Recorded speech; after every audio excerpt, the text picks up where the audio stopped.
I think they obviously made a terrible mistake because they had presumed that if they were to have the referendum, that it would be a closed issue very quickly, and that the political problems that they had internally as a consequence of the minority that they thought would be pushed aside.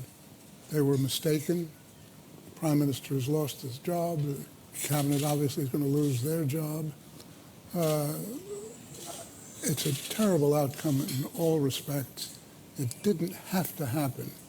I always thought that the real problem in Europe was the euro, which I've always thought was basically an unstable currency, can't exist permanently in the existing structure. It never entered my mind that sterling was an issue because it's a floating currency, and Britain was in fairly good shape economically. If your attention is on Europe, what would you request from Chancellor Merkel, and what would you request from Brussels? Well, I'm not in a position to request anything. But we'd like to know. Either one of those. No, I think what is... let me start off with what I think ought to happen with respect to the euro. First of all, the euro is being pulled apart basically by the continued existence of Greece in the euro structure. Greece got in by mistake, or I should say a miscalculation of some of the data they submitted for purposes of entering the euro.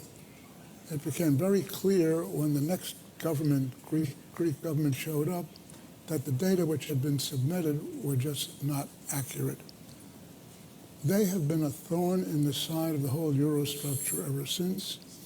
They should never have been in the euro. They should get out as soon as possible if you want to sustain a fundamental euro structure. The difficulty of the euro is one we were all aware of very early on.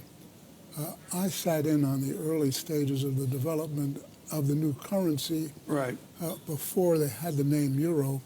The basic purpose was essentially to foster the question of European integration politically, not necessarily otherwise.